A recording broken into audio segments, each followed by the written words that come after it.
오늘 1절 말씀에 보면 블레셋 사람들이 어떻게 했는지가 기록이 되어 있는데 한번 같이 한 목소리로 읽어보도록 하겠습니다. 시작.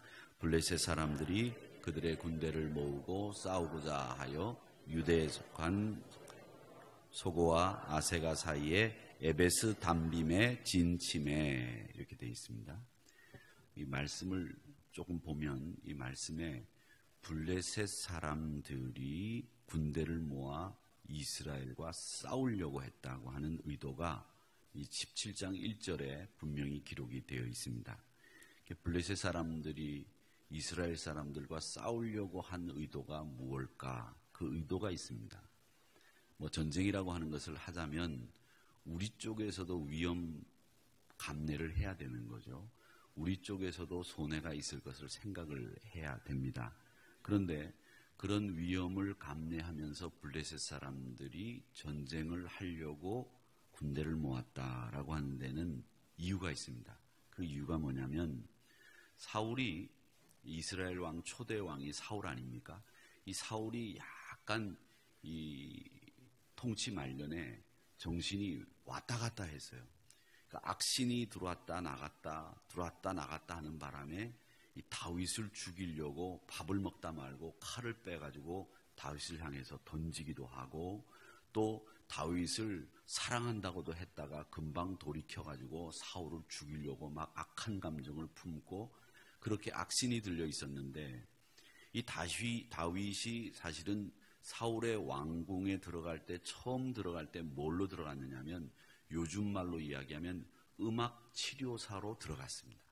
사울이 그때부터 약간 위태위태한 것을 알고 사울의 정서적인 안정과 감정을 다스리고 또 사울이 나라를 잘 다스릴 수 있는 마음 상태를 만들기 위해서 다윗이 그 옆에서 요즘으로 따지자면 하프 같은 걸 연주하면서 안정을 시킬 수 있도록 만들어 달라는 이유로 다윗을 이 사울 곁에 두었던 겁니다. 그런데 이 사울이 이 다윗을 곁에 두면서 좀 나아지는가 싶었는데 이 다윗이 전쟁터에 나가서 승리를 일구어내고 다윗의 인기가 올라가기 시작하니까 이 사울의 마음속에 악신이 들락날락 했던 겁니다. 근데 이 사울이 악신이 들었을 때 사울이 약해진 것을 보고 야, 전쟁할 만하다 이런 생각을 하고 있었는데, 요나단이 그 다윗의 제일 친한 친구 요나단 아시죠? 그 사울의 아들 아닙니까? 요나단이 아버지 몰래 자기 휘하에 있는 부하들 몇 명을 데리고 블레셋을 쳐들어가요. 그래서 블레셋에 쳐들어가서 블레셋 진영을 대혼란을 일으키게 하고 블레셋 사람들이 자기네들끼리 싸우게 해가지고 그 전쟁에서 완전히 이 블레셋 사람들이 패하게 만드는 일을 누가 했느냐면 요나단이 했습니다.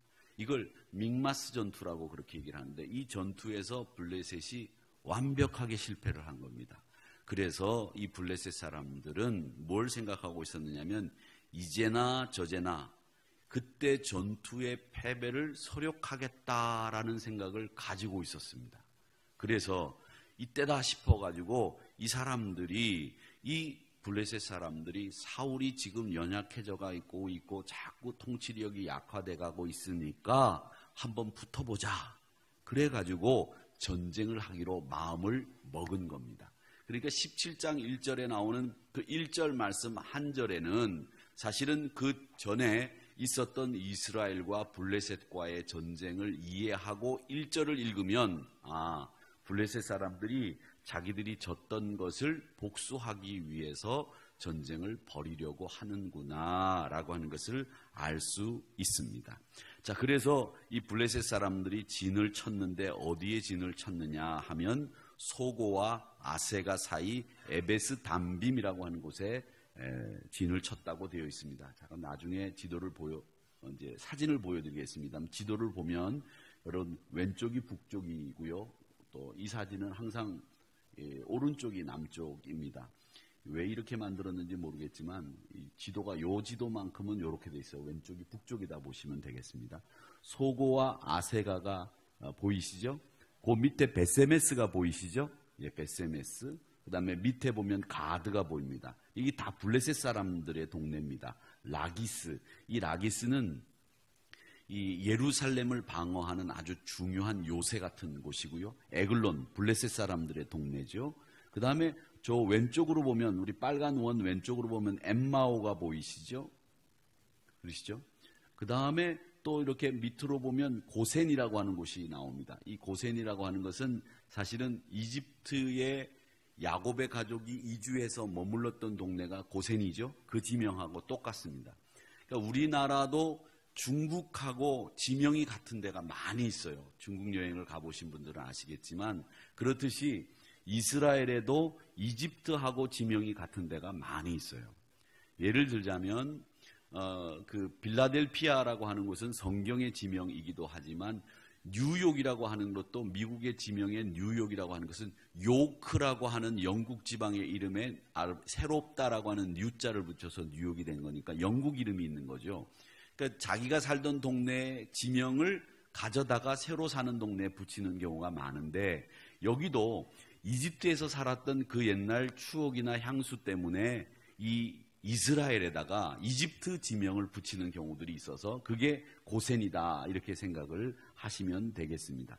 이 소고와 아세가라고 하는 곳이 있는데, 여기 밑에 보면 이렇게 하얀 글씨로 보이시는 모르겠지만, 여기가 헤브론 골짜기입니다. 헤브론 골짜기. 지도만 보시면 뭐 어디가 어딘지 잘 모르실 수도 있겠지만, 어쨌든 그렇게 보시면 되고, 예루살렘이 어디 있고 베들레헴이 어디 있는지 보시면 저 왼쪽에 위에 보면 예루살렘 베들레헴이 보이시죠? 그러니까 거기서 이 서쪽으로 조금 서남쪽으로 오면 소고와 아세게가 있다, 이렇게 생각을 하시면 되겠습니다. 이 소고는 뜻이 뭐냐면, 이름이 가시 많은 곳이라는 뜻입니다. 가시가 많은 곳, 이런 뜻입니다. 가시가 많은 곳이고, 유다 산지와 블레셋 평원을 사이에 두고 있는 평화를 쇠펠라 평화라고 하는데 아주 유명한 평야입니다.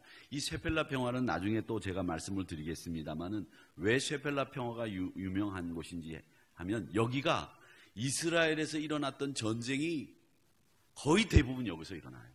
전쟁이. 그러니까 우리나라로 따지자면 우리나라 6.25 전쟁 당시에 가장 큰 전투가 대구 낙동강변에서 일어났던 전투 아닙니까? 그 전투 중에서도 가장 유명한 전투가 다부동이라고 하는 곳에서 있었던 전투가 가장 큰 전투였다고 하듯이, 그 6.25 전쟁 당시에 일어났던 낙동강 전투가 제일 치열했던 것처럼, 이 쉐펠라 지역이라고 하는 곳이 이 소고가 있는 지역인데, 전쟁이란 전쟁은 거의 대부분 애굽이 쳐들어온다든지 블레셋과 하는 전쟁은 여기서 다 일어났다고 생각하시면 됩니다. 그걸 보시면 되는데, 베들레헴으로는 서쪽으로 한 22km 정도 떨어진 곳이고요. 또 아세가라고 하는 곳이 또 오늘 이름이 두 군데가 나오는데, 이 아세가는 파헤쳐진 땅이라는 의미입니다. 그러니까 땅을 파헤쳐가지고 뒤집어 놨다. 좋은 말로 얘기하면 파종을 할 때는 성경 용어로는 기경이라는 말을 쓰지 않습니까? 그 말입니다. 그래서 이 파헤친 땅과 소고 사이에 에베스 둠빔이라고 하는 곳이, 담빔이라고 하는 곳이 나오는데, 에베스 담빔이라고 하는 이 말은 피의 경계선이라는 뜻이에요.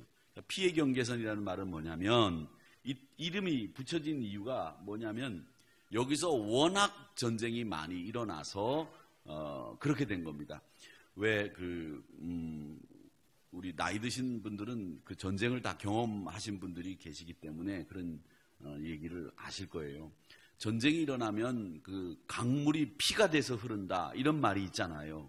그렇듯이 이 에베스 담빔이라고 하는 말은, 이 피의 경계선이라는 말은 뭐냐면, 너무 피가 많이 흘러가지고, 사람이 죽어서 너무 피가 많이 흘러가지고 거기는 피가 마를 날이 없다라는 뜻으로 에베스 담빔이라고 그렇게 이름을 붙였으니까, 이 말은 거기에서 전쟁이 계속 일어났다는 이야기입니다. 예전에 그래서 우리가 6.25 때 어르신들이 부르신 대중가요 중에서 그런 노래가 있잖아요. 전우의 시체를 넘고 넘어 앞으로 이런 노래가 있잖아요. 얼마나 많이 죽었으면 전우의 시체를 또 넘고 앞으로 가느냐, 이렇게 이야기가 되듯이, 이 에베스 담빔이라고 하는 말은 너무 많이 죽어서 피가 뭐 강을 적시고 온 땅을 피밭으로 만들었다는 뜻으로 에베스 담빔이라고 그렇게 이야기를 합니다. 지금 보시는 사진이 이제 그 소고 지역, 옛날 소고 지역 사진입니다. 소고가 저렇게 둔덕 위에 있는데, 이제 시간이 지나면서 퇴적물들이 쌓이면서 올라갔겠죠. 그래서 옛날 이 소고 지역이 이렇게 되어 있습니다. 그리고 대개가 이스라엘에서 전쟁을 한 데를 가보면 조금 약간 다른 지역보다 높아요. 높은 이유는 왜냐하면 적군을 바라보기 좋은 지형 지물을 이용하기 위해서 높단 말이죠. 저희가 이제 학교를 다닐 때에 1학년 때는 이 성남 육군행정학교에 와서 훈련을 받았어요. 교련이라고 하는 과목을 받았는데 그때 이제 저희들은 열흘 입대를 해서 군인처럼 훈련을 받고 군대 복무를 단축해 줍니다. 그러니까 2학년 때는 전방을 가가지고 전방에서 또 이 복무를 열흘 동안 해가지고 또 한 달 반을 또 군복무를 단축해 주거든요. 근데 그 전방에 이렇게 가보니까 전방에서 이렇게 근무를 쓰는데 보니까 이 전방에는 그 민간인 통제구역이 있고 그 다음에 제일 밑에 남방 한계선이 있어요. 그러니까 휴전선이라는 게 선 하나만 이렇게 쫙 그어져 있는 게 아니라 남방 한계선이 있고 휴전선은 그 남방 한계선과 북방 한계선 이 사이에 그 안에 말뚝만 박혀 있어요. 근데 그 휴전선 말뚝만 박혀 있는 데까지 남방 한계선과 북방 한계선이 이렇게 있으면 이 남방 한계선 앞에 철책이 쳐져 있는 거예요. 그러니까 여러분들이 애국가를 들을 때 왜 동해물과 백두산의 애국가 나오면 군인들이 철책 앞에 이렇게 걸어가는 장면이 나오는데 그게 남방 한계선이고 그 안에 들어가면 휴전선이 말뚝으로 박혀 있는데 그 안에 들어가서 휴전선 앞에서 말뚝만 박혀 있는 데서 근무하는 사람들을 민정경찰이라고 하는 군인들입니다. 예전에 군복 입고 나오면 군인들이 여기 민정경찰이라고 돼 있는데 그건 경찰이 아니라 그 남방 한계선 안에 들어가서 근무하는 군인들을 그렇게 얘기하는데 제가 말씀드리려고 하는 건 뭐냐면 거길 가보니까 이게 휴전선에서 북방 한계선이 2km 또 휴전선에서 남방 한계선이 2km예요. 그래서 도합 이 길이가 4km예요. 그러니까 북쪽에서 남쪽으로 귀환을 하려면 4km를 걸어와야 돼요. 지뢰밭을 피해서. 그런데 그 4km가 있는데 휴전선이 있는데 그 앞에 산이 이렇게 있으면 산 뒤에다가 남방 한계선을 안 쳐요. 왜? 앞에 산이 가려 있으면 저 북쪽이 안 보이니까. 그래서 그 남방 한계선을 땡겨가지고 산 위에다가 철책을 만드는 거예요. 그러면 이게 2km가 안 되겠죠. 그래서 북쪽도 그렇게 하는 거예요. 앞에 산이 있으면 이 휴전선이 만약에 여기고 휴전선이 여기고 남방 한계선이 여기라면 여기다가 남방 한계선을 만들 이유가 없죠. 휴전선이 여기니까 최대한 남방 한계선을 끌어다가 여기다가 올려놓고 이렇게 봐야 저쪽 북쪽이 보이니까. 그래서 이렇게 땡겨져 있는 데가 많아서 북쪽에 있는 병사들하고 소리로 이야기를 나눌 수 있는 데가 꽤 많이 있어요. 그래가지고 거기에서는 서로 북쪽 군사들과 남쪽 군사들이 어떻게 하느냐면 바둑을 내기를 한다든지 장기 내기를 한다든지 서로 내가 포를 왼쪽으로 옮겼다 이렇게 하면 자기네도 옮기고 그러면서 장기도 두고 바둑도 두고 하는 그런 일들도 있었다라고 하는 겁니다. 그러니까 전쟁하는 데는 거의 다 대부분 높은 지역을 차지하려고 했기 때문에 소고도 다른 지역보다 제주도 방언으로 따지자면 오름처럼 이렇게 올라가 있다 이렇게 생각을 하시면 되겠습니다. 자, 위성 사진을 그 다음에 한번 보여주시면 지금 여기에 기록이 안 되는 빨간 점들이 보이실 거예요. 이 빨간 점들이 보이는데 여기서부터 이렇게 위로 올라가는 게 엘라골짜기라고 하는 겁니다. 엘라골짜기. 이 엘라골짜기는 유명한 삼손이 이 나귀특별을 가지고 에낙고레라고 했던 그 블레셋 사람들을 물리쳤던 곳도 이 엘라골짜기이고요. 또 지금 이 블레셋 사람들과 제일 많이 전쟁을 했던 곳이 이 엘라골짜기입니다. 근데 이 엘라골짜기인데 이쪽이 이스라엘 지역이고 이쪽이 블레셋 사람들의 지역이에요. 그래서 이 엘라골짜기를 중심으로 해서 이스라엘이 진을 치고 블레셋이 진을 쳐가지고 전쟁을 했다 이렇게 보시면 되겠습니다. 그래서 텔 소고와 아세가는 그 양쪽으로 이렇게 마주보고 있는 곳이다 이렇게 생각을 하시면 되고 아세가 사진을 한번 보여주시죠. 이 아세가가 여기도 이렇게 높죠? 예, 이렇게 높게 되어 있습니다. 그 텔 아세가를 들어가는 입구가 이렇게 생겼습니다. 여기를 들어가는 입구가 이렇게 생겨서 돌무더기들이 있고 이 안에 이 텔자가 붙어 있는 데는 다 사람이 살던 데다 이렇게 보시면 되겠습니다.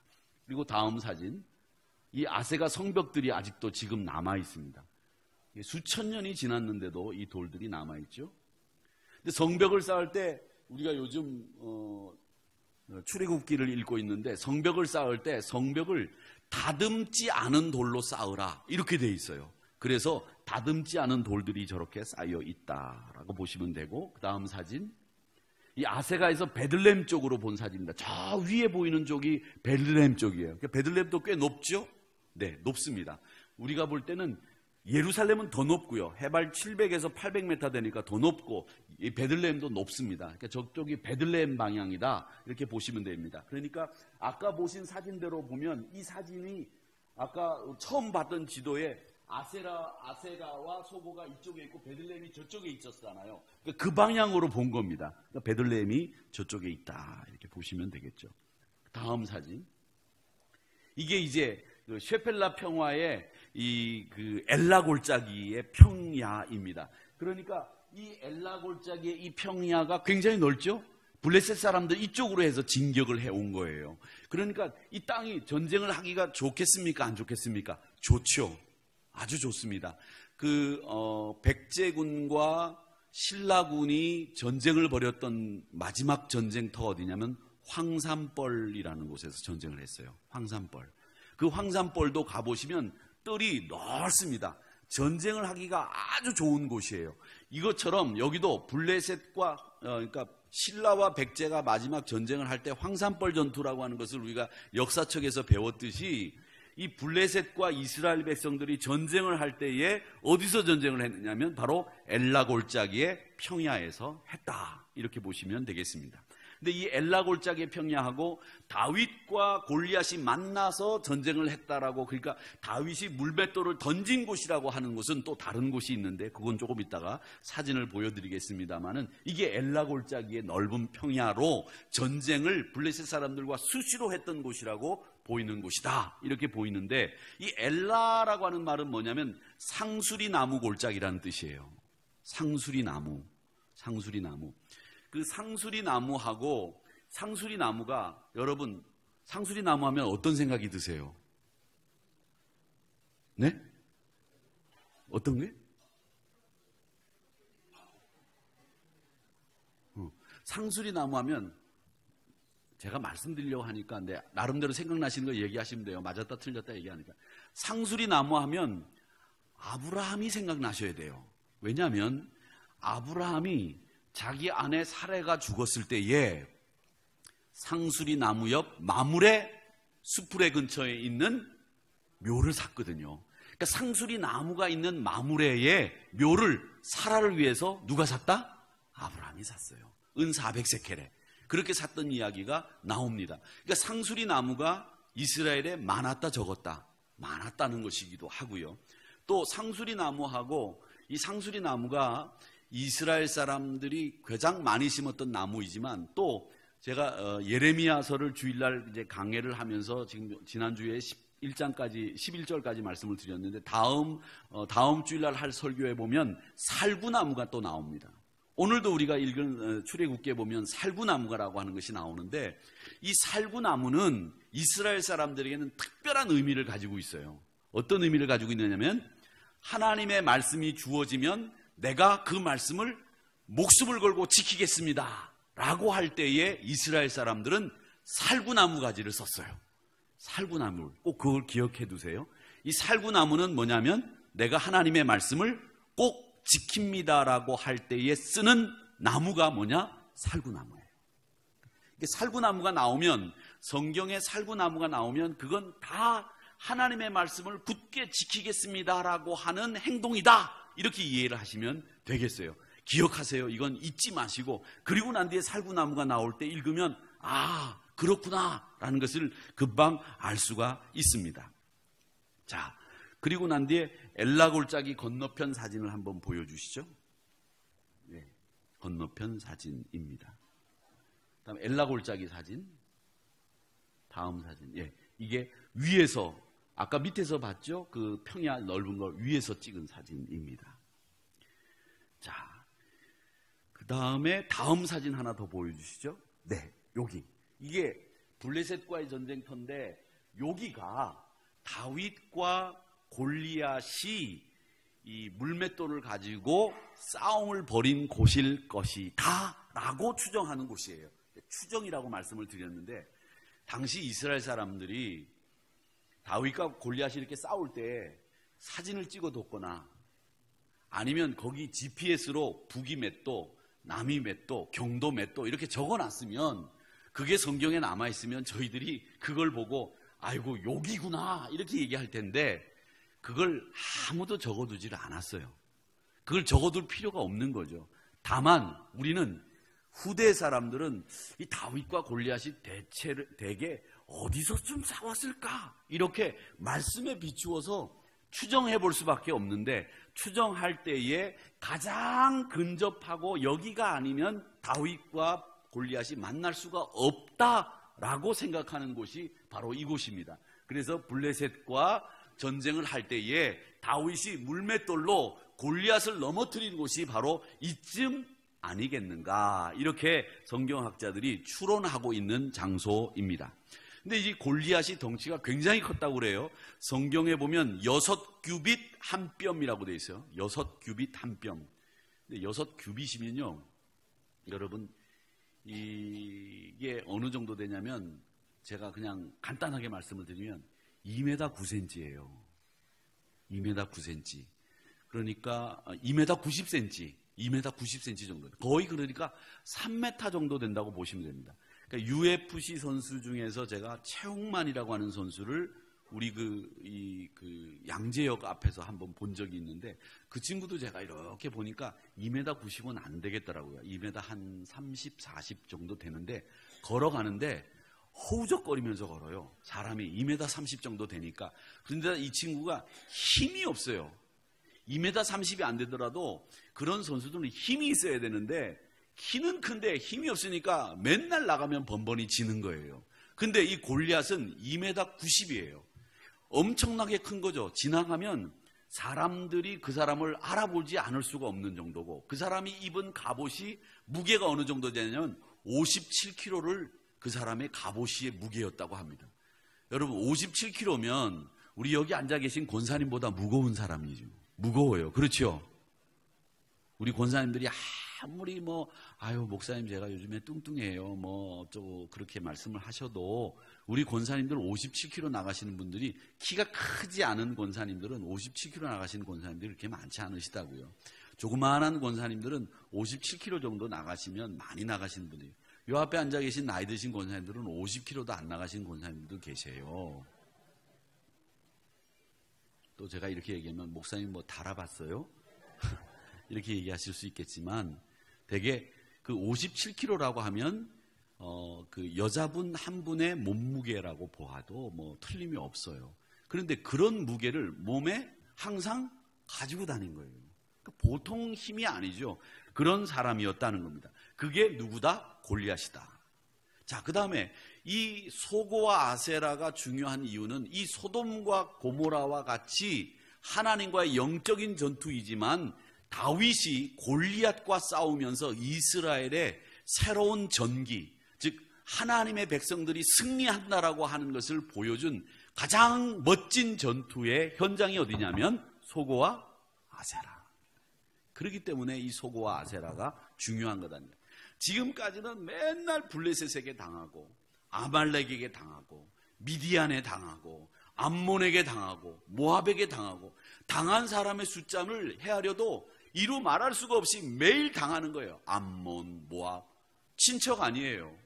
에돔, 친척이잖아요. 또 아말렉, 미디안, 블레셋, 얼마나 많은 사람들에게 이스라엘 백성들이 당했어요. 그런데 이제 이 소고와 아세라에서 다윗이 골리앗을 이김으로 말미암아 이스라엘 백성들에게 어떤 마음을 심어주었느냐면, 하나님이 함께 하시면 우리는 누구든지 이길 수 있다, 이런 자신감을 부어준 전쟁, 가장 결정적인 전투가 어디서 있었느냐면 소고와 아세가에서 있었다는 겁니다. 그래서 소고와 아세가가 중요한 거예요. 사람들의 생각을 바꾸어준 것이고, 못한다, 진다, 우리는 밥이다, 메뚜기다, 이런 생각을 완전히 바꾸어준 이스라엘 백성들의 생각을 전환시켜 주신 곳이 어디냐? 소고와 아세가다. 거기서 다윗이 골리앗을 물리침으로 말미암아 이스라엘이 이기게 만들어준 곳, 그곳이 어디다? 소고와 아세가다 하는 거다. 사랑하는 우리 성도 여러분, 여러분에게도 소고와 아세가가 생기시기를 축원합니다. 소고와 아세가가 있어야 돼요. 내가 진다, 나는 망했다, 이런 게 아니라 나는 다시 하나님이 함께 하시니 이긴다, 이런 소고와 아세가가 있어야 되는데, 보세요. 다윗이 그 당시에 몇 살이었느냐 하면 성경에 보면 소년이라고만 되어 있어요. 소년. 그런데 다윗이 말이죠, 2세 아들 중에서 8번째 아들입니다. 8번째 아들. 그러니까 하나, 둘, 셋, 넷, 다섯, 여섯, 일곱, 여덟 번째 아들이에요. 그러니까 8번째. 이게 막내 아들이죠. 8번째 아들인데, 이 중에서 보면 형 3명이 군대를 갔어요. 형 3명이 군대를 갔으니까 남은 사람은 몇 명이에요? 5명이 남았어요. 자, 5명이 남았어요. 그럼 이제 이 다윗의 나이를 추정할 수 있는 걸 제가 말씀드리는 거예요. 8번째 아들 중에서 2세 아들이 8명인데 형 3명이 군대를 갔어요. 근데 군대를 가고 나머지 5은 군대를 안 갔어요. 그럼 군대를 가는 나이가 몇 살이냐 한번 찾아보겠습니다. 민수기 1장 3절. 자, 읽어보겠습니다. 시작. 이스라엘 중에 20세 이상으로 싸움에 나갈 만한 모든 자를 너와 아론은 그 진영별로 계수하되. 몇 살에 군대를 가요? 20세 이상. 자, 그러면 8명 중에서 3명이 군대를 갔으니까 이 사람들은 20세 이상이다. 그렇죠? 이 5명은 군대를 안 갔으니까 아직 20세 이하다. 이렇게 보면 돼요. 그러면 이 사람이 그 4번째 형이 19이라고 한번 계산을 한다면 19, 연년생으로 났다고 하면 19, 18, 17, 16, 15. 그렇죠? 연년생으로 계속 낳았다고 하면 연년생으로 낳기가 쉽지 않지만 그렇게 낳았다고 하더라도 몇 살? 15살이에요. 15살. 그러니까 제일 많게 따져도 다윗의 나이가 몇 살? 15살이라는 거예요. 그러니까 성경 나이 계산은 이렇게 하는 거예요. 이렇게 하면 되는데, 그런데 15살인데 만약에 이 5 아들 중에서 연년생이 아니고 뭐 2년 터울이 있다든지 한 명이라도 있다 그러면 12살 내지 13살, 14살 뭐 이 정도 될 거다. 이렇게 계산이 나오겠죠. 나오죠. 그러니까 다윗은 아무리 나이가 많아도 몇 살? 15살이라는 거예요. 15살. 그러니까 15살 소년이 물매를 가지고 가서 골리앗을 물리친 거예요. 그 물리친 이야기가 오늘 이 사무엘상 17장에 나오는 이야기입니다. 그래서 33장, 사무엘상 17장 33절에 보면 뭐라고 되어 있는지 한번 읽어보겠습니다. 시작. 사울이 다윗에게 이르되 내가 가서 저 블레셋 사람과 싸울 수 없으리니 너는 소년이요 그는 어려서부터 용사임이니라. 너 못 싸운다는 거예요. 네가 이제 15살밖에 안 되는데 네가 어떻게 그 사람 어려서부터 군인이었던 그 골리앗과 싸울 수 있겠느냐, 이렇게 이야기가 된 겁니다. 자, 그렇다고 하면 이 소고와 아세라가 제가 처음 말씀드린 것처럼 이스라엘 백성들이 매일 지고 매일 패배하던 사람들에게 이제 우리가 이길 수 있습니다라고 하는 정신을 심어준 곳이 소고와 아세가다, 이렇게 여러분들이 이해를 하시면 되겠다라고 하는 것을 여러 번 말씀을 드립니다. 그러니까 이스라엘 백성들의 그 소고와 아세가가 여러분들의 있기를 주님의 이름으로 축원합니다. 자, 그러면 하나만 더 생각을 하고 설교를 정리를 하도록 하겠습니다. 여러분, 이스라엘 사람들이 지금 골리앗 앞에 서서 제일 많이 느끼는 감정이 뭘까요? 두려움이에요. 두려움. 사울 왕부터 지금 두려움에 사로잡혀 있는 거예요. 야, 네가 소년인데 네가 어떻게 어려서부터 용사인 저 골리앗과 싸울 수 있겠느냐? 못 싸운다. 두려움에 사로잡혀 있어요. 그러나 그 두려움을 이길 수 있도록 만들었던 그 소년의 물맷돌이 이스라엘 백성들의 두려움에서부터 해방시킬 수 있도록 만들었다는 거예요. 그것이 바로 이 두려움인데, 두려움을요, 성경은 아주 심도 있게 가르치고 있습니다. 두려움을요. 현대인의 질병 중에 70% 이상이 두려움 때문에 생긴대요. 두려움 때문에. 분노, 시기, 미움, 이게 문제가 아니래요. 정말 두려운 건 두려움이라는 거예요. 두려움. 사람들의 마음에 가장 해악을 끼치는 마음이 뭐냐? 두려움이라는 거예요. 미래에 대한 두려움, 자식에 대한 두려움, 현재에 대한 두려움. 이 두려움의 요소들이 겹쳐지고 또 겹쳐지고 또 겹쳐지면 그게 뭐냐? 나중에는 결국 그걸 어떻게 해결하느냐면 요즘 젊은 사람들, 현대인들이 자기 스스로 목숨을 끊는 것으로 해결하고 만다는 거예요. 최악의 결과가 뭐냐면 그 두려움의 최악의 결과가 자살이라는 거예요. 성경을 보면 이 두려움에 대한 말씀이 1500개가 넘어요. 두려움을 한번 쳐보세요. 두렵다라는 걸. 시인 워즈워드라고 하는 사람은 뭐라고 그랬냐면 이 두려움이라고 하는 것은 수백 개의 눈을 가지고 있다고 했습니다. 그 수백 개의 눈을 가지고 있다는 말은 무슨 말이냐면 그렇게 우리를 많이 괴롭히는 게 두려움이라는 거예요.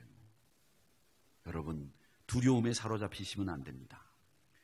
2차 세계대전 당시에 사막의 여우라고 하는 독일 전차부대의 장군이 있었습니다. 그 사람이 누구냐면 롬멜이라고 하는 사람이 있었어요. 롬멜.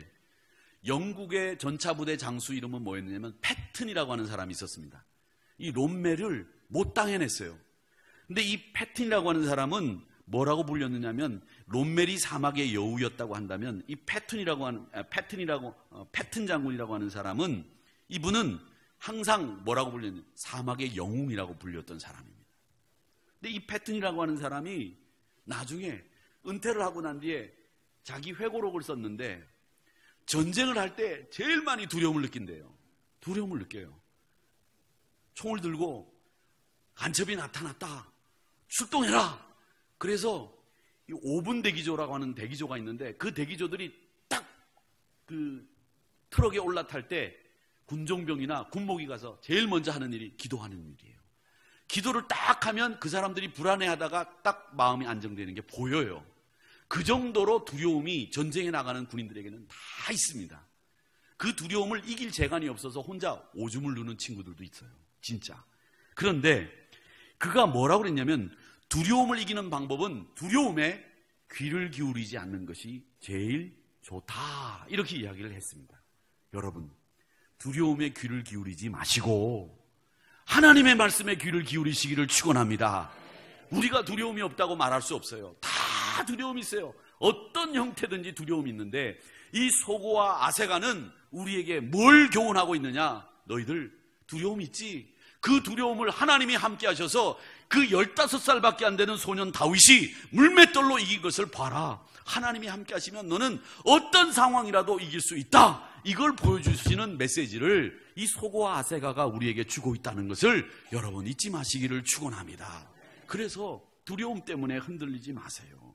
디모데후서 1장 7절을 마지막으로 같이 읽어보겠습니다. 이 말씀은 여러분 정말 외우고 또 외우고 여러분 마음속에 꼭 담아둬야 될 말씀이에요. 이 말씀은 다른 말씀은 외우지 마세요. 이 말씀은 여러분 꼭 외워두세요. 몇 장? 디모데후서 1장 7절 같이 따라하겠습니다. 시작. 디모데후서 1장 7절 시작. 디모데후서 1장 7절 같이 읽겠습니다. 시작. 하나님이 우리에게 주신 것은 두려워하는 마음이 아니요 오직 능력과 사랑과 절제하는 마음이니. 아멘.